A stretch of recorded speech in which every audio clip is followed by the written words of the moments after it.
बहुत छोटा बेबी है, न्यू बॉर्न बेबी है, तो उसका केयर वहाँ पे कैसे किया जाता है?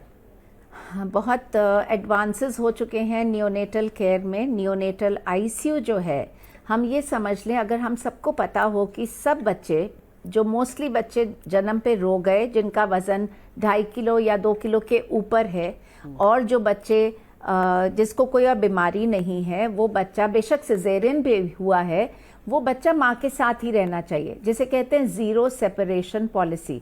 माँ से बच्चा बिल्कुल अलग नहीं होना चाहिए। नॉर्मल बच्चा तो बिल्कुल भी नहीं। सिजेरियन भी एक रीज़न नहीं है कि माँ से बच्चा अलग किया जाए और नर्सरी में रखा जाए। लेकिन जो बच्चे वाकई में बीमार हैं, वो बच्चों को अगर देना भी पड़ता है नर्सरी में केयर, तो माँ को और पिता को और जो इनके जो क्लोज फैमिली के हैं, उनको आने का पूरा पूरा हक है।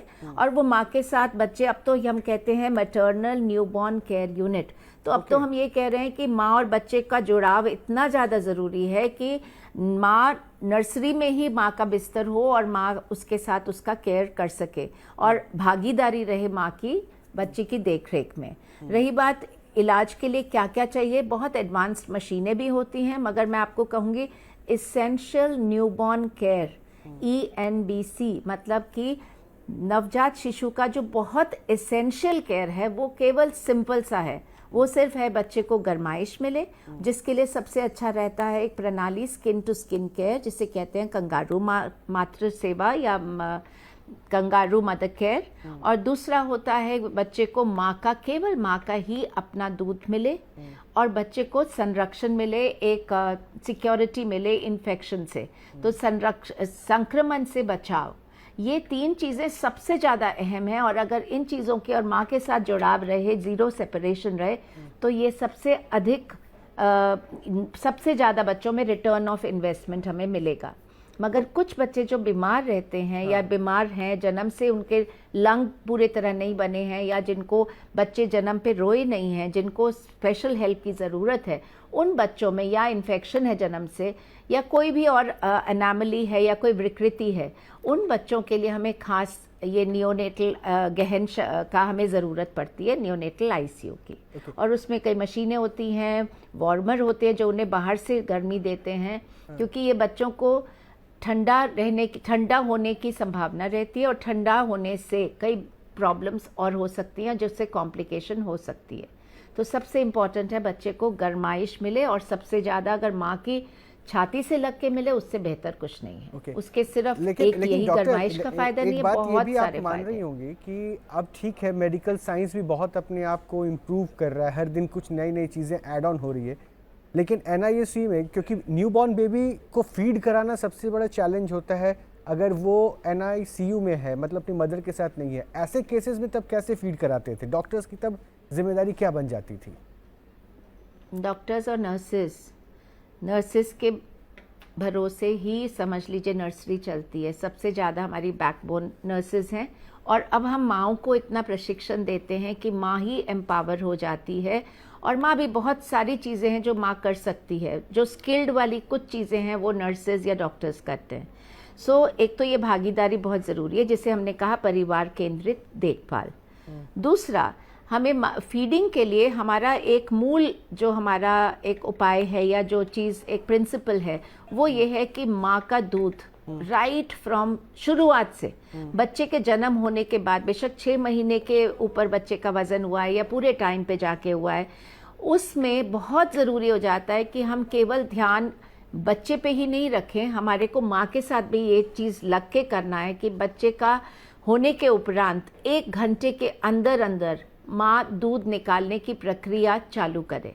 तो उससे क्या होगा, जो ये शुरू का गाढ़ा दूध होता है, बहुत बहुत प्रोटीन में और एंटी इन्फेक्टिव प्रॉपर्टीज़ होती हैं, और बहुत रिच होता है, जिसे कहते हैं कोलोस्ट्रम, तो वो बच्चे के लिए बहुत फ़ायदेमंद रहता है। तो वो 1 घंटे में प्रयास शुरू करना है, प्रक्रिया शुरू करनी है। ज़रूरी नहीं है कि कुछ दूध नज़र आएगा उसको, मगर हर 3 घंटे 2-3 घंटे में समझ लीजिए दिन में 8 से 10 बार उसको ये प्रक्रिया करके ब्रेस्ट को स्टिमुलेट करके दूध चालू करना है। जैसे ही वो ये चीज़ करने लगेगी, आप समझ लीजिए कि उसको दूसरे दिन में, तीसरे दिन में दूध अच्छे से आना शुरू हो जाएगा, और वो पर्याप्त मात्रा में जितना दूध चाहिए उससे अधिक वो प्रोड्यूस कर सकती है। तो छाती को खाली करना, बार बार प्रयास करके उसको प्रक्रिया सिखानी, एक्सप्रेशन ऑफ मिल्क, दूध निकालने की हमें विधि सिखानी, ये सब हमारी जिम्मेदारी है। और बच्चे को, जो बच्चे सक्षम नहीं होते हैं, शुरू में टाइम से पहले होते हैं, उन बच्चों को हमें ट्यूब के ज़रिए से भी दूध देना पड़ता है। जो बच्चे उससे भी छोटे हैं, जिनको आप मुंह से भी नहीं टॉलरेट कर पाते हैं, इंटेस्टाइन्स बहुत प्रीमेच्योर है, या बच्चे उलट कर रहे हैं, दूध को पलट रहे हैं, या उल्टी हो रही है, या कोई और प्रॉब्लम है, बहुत ज़्यादा प्रीमेच्योरिटी है, तो उस किसी रेयर केस में हमें आईवी फ्लूइड भी देना पड़ता है। ट्यूब फीडिंग देने के बाद हम देखते हैं बच्चा कब रेडी है, उसको हम चुसाने की एक ट्रेनिंग देते हैं, नॉन न्यूट्रिटिव सकिंग कहते हैं जिसे, और उसके बाद हम धीरे धीरे करके बच्चे को ब्रेस्ट फीडिंग पे डायरेक्ट लाना चाहते हैं। बीच में कई लोग इस माध्यम से पहले कटोरी से भी फीड करने का हम प्रयास करते हैं। इस तरह से बच्चा जो नॉर्मल बहुत टाइम से पहले हुआ था, उसको हम एक तरफ तो बच्चे को तैयार कर रहे हैं, दूसरी तरफ माँ की तैयारी जारी रहती है कि वो दूध जब चाहिए तो बच्चे के लिए उपलब्ध हो। अच्छा, तो ये एक डबल टास्क की तरह आपकी जिम्मेदारी हो जाती है कि आपको मदर का भी केयर करते हुए उनको सिखाना भी है, बच्चे का भी पूरा टेक केयर करना है। मीनवाइल एक टर्म अभी आपने इस्तेमाल किया था, kangaroo care. Absolutely, kangaroo care, ये मैं जितना समझ पा रहा हूँ, कंगारू को अगर देख रहे हैं तो देयर इज़ अ बैग, जिस बैग में वो अपनी बेबी को रखता है। तो इसको हम कैसे रिकंसीडर करें, इस टर्म को हम कैसे एलोकेट करें, और ये क्या है केयर, मतलब इससे कितना ज़्यादा फ़ायदा और कैसे करें? सो कंगारू केयर, आपने सही बोला, कंगारू केयर। पहले हम लोग यूजुअली कंगारू मदर केयर कहते थे, लेकिन कंगारू केयर, कंगारू एक प्राणी है जो सबने देखा होगा, जो अपने थैली में जन्म से ही बच्चे को रखता है, एकदम स्किन के साथ जुड़ा होता है, माँ के संरक्षण में रहता है, बिल्कुल सिक्योर रहता है, और गरमाइश मिलती है, दूध भी वही मिल रहा है, सब बच्चे को सिक्योर है, जैसे समझ लीजिए बच्चा पेट में था, उसी प्रकार से। उसी तरह देखा गया कि ये बड़ी सिंपल चीज़ें हैं जो हमारे बच्चों को सुरक्षित रख सकती हैं, और ये मुश्किल टाइमों से निकाल कर बच्चे को, जब तक बच्चा 2-2.5 किलो का नहीं, 2.5 किलो के ऊपर नहीं हो जाता, तब तक हम बच्चों को ये कंगारू केयर दे के उसी विधि से बहुत सारे फ़ायदों का प्राप्ति करा सकते हैं। क्या क्या फ़ायदे हो सकते हैं, समझ सकते हैं। आप खुद ही सोचिए कि बच्चा अगर माँ की स्तन के बीच में चमड़ी से चमड़ी, या कहेंगे स्किन टू स्किन, अगर उसका लगाव है, तो माँ को कितना, इससे ज़्यादा सुकून तो मिल नहीं सकता। बच्चे को हर तरह की उसकी जो सेंसेस होती हैं, इंद्रियां होती हैं, उनकी स्टिमुलेशन हो रही है। देखिए, बच्चा अगर छाती के बीच में है, माँ की धड़कन उसके कानों को हमेशा एक ध्वनि की तरह है, एक म्यूजिक की तरह है। बच्चे की चमड़ी से चमड़ी, मदर के मिलने से टैक्टाइल सेंस, जो टच की सेंस है, वो स्टिमुलेट हो रही है। बच्चा जब माँ की आंखों में, मदर आंखों के अंदर बच्चे की आंख डालती है, तो विजुअल स्टिमुलेशन हो रहा है, एक उसकी विजन का एक अच्छा स्टिमुलेशन मिल रहा है। और ये सारी स्टिमुलेशन जो है ब्रेन की ग्रोथ और डेवलपमेंट के लिए, क्योंकि ये छोटे बच्चे हैं, छोटे बच्चे होने से क्या है कि उनका ब्रेन अभी पूरी तरह डेवलप हुआ नहीं था, हो रहा है। जब ये प्रोसेस हो रहा है डेवलपमेंट का, तो ये बहुत ज़रूरी है कि जैसे पेट में बच्चे को हर इंद्री की महसूसियत हो रही थी, उसकी स्टिमुलेशन हो रही थी, वो बाहर आके भी बच्चे को मिले।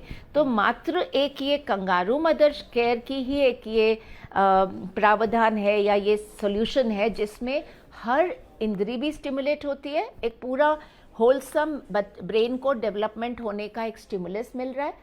और अब बाकी मैं बता रही थी, माँ का दूध भी पी सकता है बच्चा इसी विधि में रह के, तो उसमें उसका टेस्ट भी, उसको इंटेस्टाइन भी, न्यूट्रिशन भी, सब चीज़ उसको मिल रही है, और गरमाइश मिल रही है, तापमान उसका अच्छा रहता है, और माँ बच्चे के साथ बात कर सकती है।